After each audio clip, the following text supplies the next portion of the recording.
hands for this section, and we can get started as soon as someone actually raises their hand. Or maybe no one wants to ask a question in the Embargoed section. Brendan, if you want to fire away, please. Hey, Stephen. Hi, Brendan. Just like to ask you, Stephen, about Anthony Barry. John Egan was singing his praises there.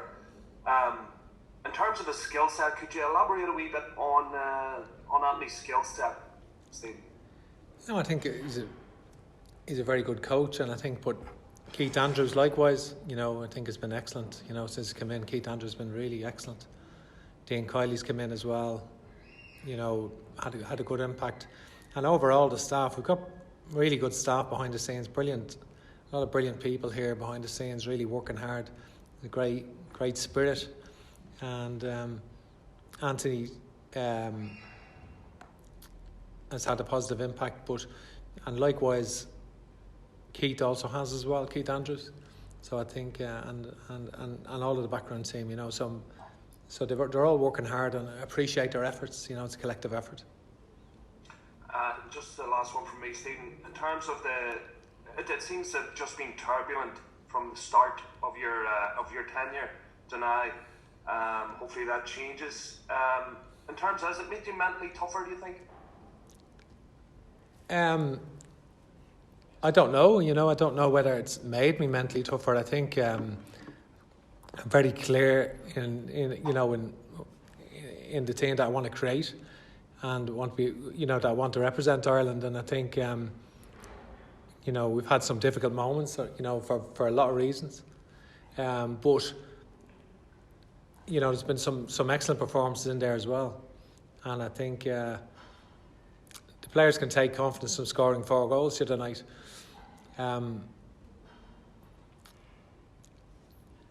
For example, it was saying what work on the training ground, like the Troy Parrott's goal that he scored, the second header.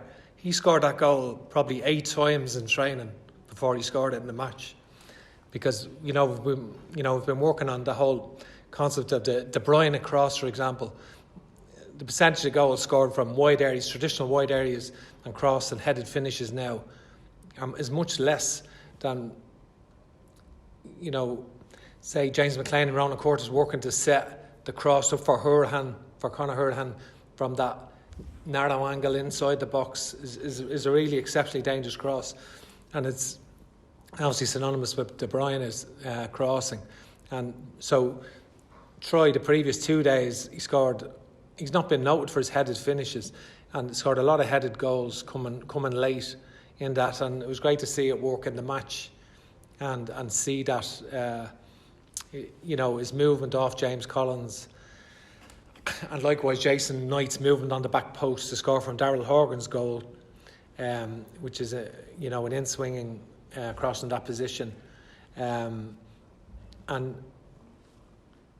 so it's good to see those things come to fruition. But listen, we're not getting carried away. We got a victory against Doherty, and in a match that we'd be expected to win. There's no doubt about that. But the point is that can give the players some confidence going to Hungary. Hungary's a different test.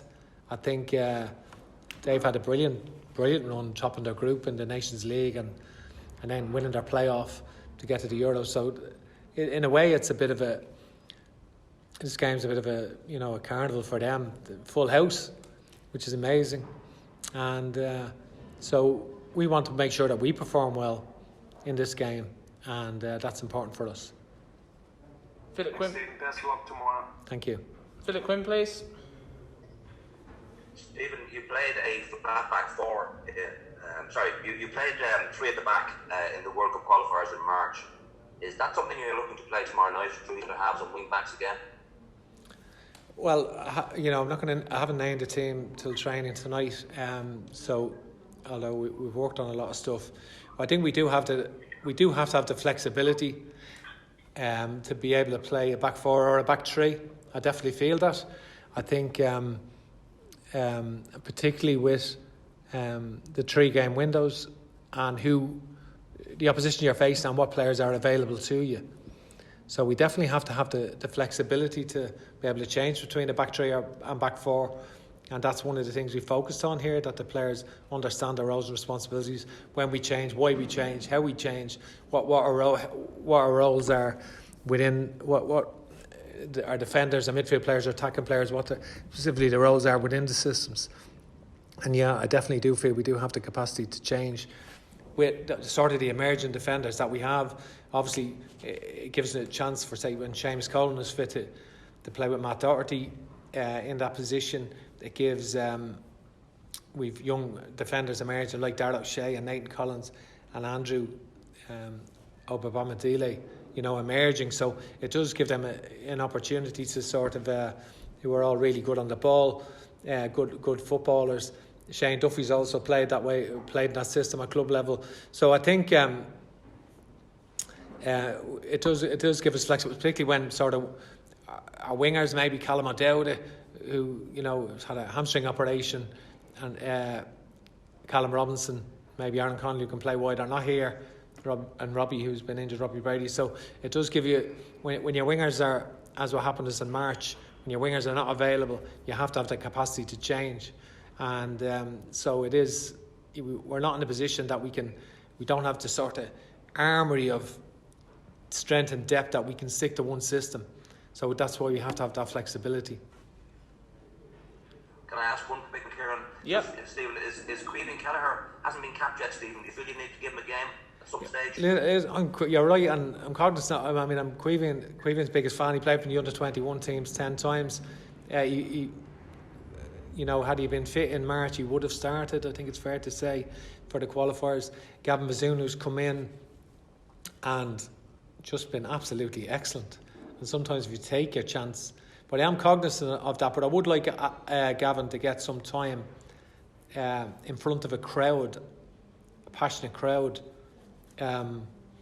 before the games against Portugal away is the next one, because he's not played in front of a crowd all year. At club level, there's been no crowds, and so I would like him to experience that as well. But Queeving as well, I would like Queeving to get some game time. I'm anxious to do that as well. Okay, we've only got 5 minutes left, so if you can stick to just one question each, we'll try and get round everybody. Owen Cowser, please. Hey Stephen, I just changed the question. Is Gavin now number one for you going into September? No, I think we'll number one. I think we've got obviously the three keepers in the camp have been all talented. Obviously, we want them to get as much game time as they can at their clubs. That's very important. And it hasn't been always possible because some of them obviously have been behind the number two at their clubs, and it's not easy and for them, and they're really talented, we feel, the three of them, and so a lot can happen between now and September, so I wouldn't like to put a label on it now at this stage. Paul O'Hare, please. Stephen, how's things? Just on Matt Doherty, do you feel Matt Doherty's sort of playing within himself a little bit for Ireland, or are we still waiting to see the best of him playing for his country?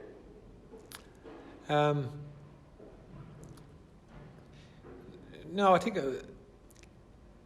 he was unfortunate in the last camp that he's had a little bit of a hamstring issue, and obviously it went in the Luxembourg game after 20 minutes and he tried to play on to come off after half-time. But I think Matt's played quite well. I think in the games that he's been available for overall, and he combined well with Jason Knight in the second half the other night, I felt, and I thought he combined quite well, and I think Matt's playing. I wouldn't have any problems with Matt's performances at all. He's really been good this week with the whole group, and had a really good input, I feel, and there was never any danger of him thinking that he needed to mind it with injuries and so forth that he's had. And I think what hurt Matt during the year was getting COVID at that time, because he had played against Slovakia, played really well against Slovakia, and played in centre back then against when all the players were ruled out on the morning of the match against Wales, and we had to change the whole team. He ended up playing centre half against Wales, and it was terrific.